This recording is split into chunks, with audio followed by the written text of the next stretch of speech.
Hello friends, welcome back to my channel. आज मैं बात करने जा रहा हूँ स्कूप इवेल के बारे में। एक्चुअली ये जो कंसेप्ट होता है ये है हाडूप इकोसिस्टम का।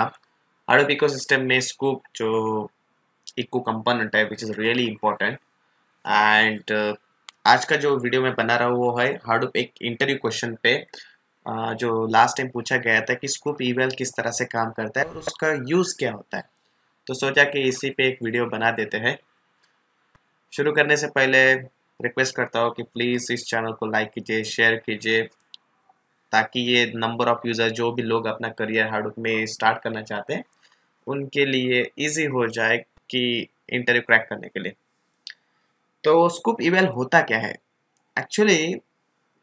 जब भी आप स्कूप के साथ में काम करते हो, जैसे आपको पता ही होगा कि Sqoop is basically use to retrieve the data from RDBMS to the HDFS और from HDFS to the directly RDBMS। तो इसको एक्सपोर्ट इंपोर्ट की तरह ये काम करता है। तो स्कूप के साथ में बहुत सारे पैरामीटर आते रहते हैं। उसी के साथ में एक जो पैरामीटर है उसके बारे में आज हम बात करने वाले हैं, उसका नाम है स्कूप इवेल। तो इवेल क्या करता है? अगर समझ लीजिए आपको डेटाबेस के कंटेंट को जानना है तो आप क्या करोगे? Select star from table name, ये वाला क्वेरी चलाना है आपको। लेकिन ये जो क्वेरी है आपको स्कूप के साथ में चलाना है, ताकि जो भी आपको चीज़ परफॉर्म करना है उसके पहले आप जानना चाहते हैं कि वहाँ पे डेटा कौन सा है, या फिर आप कोई डेटा को रिकॉर्ड को इंसर्ट करना चाहते हो या फिर अपडेट करना चाहते हो। तो ये जो सारी चीज़ें हैं वो हम स्कूप इवेल के थ्रू कर सकते हैं। तो यहाँ पे डेफिनेशन लिखा गया है, it allows users to execute user defined queries against respective database server and preview the result in the console. इसका मतलब क्या हुआ कि अगर आप स्कूप के साथ में इवेल में अगर आप क्वेरी राइट करते हो, या फिर वो इंसर्ट का क्वेरी हो या फिर अपडेट का क्वेरी हो या फिर सिलेक्ट का क्वेरी हो, तो वो क्वेरी क्या होगी? डेटाबेस सर्वर पे जाएगी। अब वो डेटाबेस कोई भी हो सकता है, माई डेटाबेस होता है, हो सकता है, या फिर ओरेकल डेटाबेस हो सकता है। तो वहाँ पे क्या करेगा?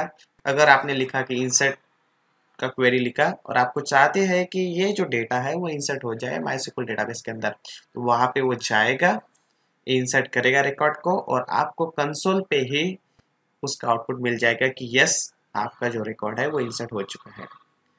तो यहाँ पे यही इसका मतलब होता है। So the user can expect the resultant table data to import using eval. We can evaluate any kind of SQL query then that can be either DDL और DMS स्टेटमेंट। तो अभी क्या होता है, एक हमारा है HDFS सर्वर जहाँ पे आपका एज नोड होता है।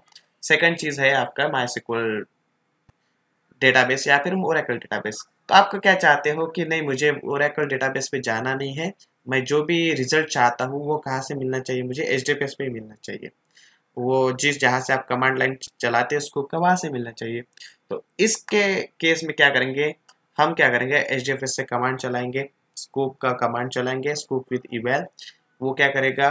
डेटाबेस सर्वर से कनेक्शन एस्टेब्लिश करेगा, वहाँ पे जाने के बाद में कमांड फायर करेगा और उसके बाद में हमें रिजल्ट दे देगा HDFS लेवल पे। इसका मतलब क्या हुआ? आपने कोई भी कमांड MySQL डेटाबेस पे जाकर या फिर ओरेकल डेटाबेस पे जाकर नहीं चलाया, जो भी आपने कमांड चलाया हाडूप सर्वर पे ही चलाया। ठीक है? तो इसका मतलब होता है स्कूप इवेल। तो ये जो चीज़ें हैं स्कूप इवेल की, हम सिलेक्ट स्टेटमेंट के साथ में, इंसर्ट स्टेटमेंट के साथ में भी चला सकते हैं। यहाँ पे जो मैंने एग्जांपल दिया है वो है सिलेक्ट विद स्कूप इवेल। तो यहाँ पे क्या किया? सबसे पहले स्कूप इवेल लिखा आपने, उसके बाद में कनेक्शन स्ट्रिंग लिखा which is connecting to the MySQL database, hyphen hyphen user name हमने यहाँ पे रूट दे दिया है, hyphen hyphen query. Hyphen hyphen query के साथ में आपने लिख दिया कि मुझे select star from table name limit equals to 3। इसका मतलब एम्प्लॉय टेबल से ये क्या करेगा? 3 रिकॉर्ड सिलेक्ट करके लेकर आएगा और वो आपको कंसोल पे दिखेंगे। ठीक है? उसके बाद में ये जो नेक्स्ट वाला कमांड आपको दिख रहा है ये है इंसर्ट कमांड। यहाँ पे भी वही चीज़ हो रही है। आपने हाइपन हाइपन क्वेरी के साथ में या फिर हाइपन ई के साथ में भी आप लिख सकते हो। यहाँ पे आपने कमांड चला दिया, इंसर्ट करना है आपको इस रिकॉर्ड को। ठीक है? इंसर्ट करने के बाद में ये क्या होगा? ये रिकॉर्ड जो है MySQL डेटाबेस के साथ में कनेक्शन एस्टेब्लिश करके वहाँ पे रिकॉर्ड को इंसर्ट कर देगा। और आपको, अगर आपका रिकॉर्ड सक्सेसफुली इंसर्ट होता है तो आपको ये मैसेज भी दे देगा आपके हाडूप सर्वर पे। इसका मतलब क्या हुआ? अगर आपको कोई रिकॉर्ड इंसर्ट करना है तो इसके लिए आपको MySQL डेटाबेस के ऊपर नहीं जाना पड़ेगा, राइट। वहाँ पे आप लॉगिन नहीं करोगे, डायरेक्टली यहाँ से आप रिकॉर्ड को इंसर्ट कर सकते हैं या फिर सिलेक्ट कर सकते हो। हाँ, बट मेक श्योर कि आपके पास में सही से कनेक्शन स्ट्रिंग और राइट क्रेडेंशियल होने चाहिए, ठीक है। तो अगर आपको ये वीडियो लगा अच्छा तो लाइक कीजिए, प्लीज़ सब्सक्राइब कीजिए, और जो भी मैं नए वीडियोस डालूंगा उसका अगर आपको अपडेट चाहिए तो वहाँ पे जो बेल आइकन होता है उसको भी प्रेस कीजिए। Thank you so much for watching this video, please do like, subscribe, and see you again with the next video. Bye bye.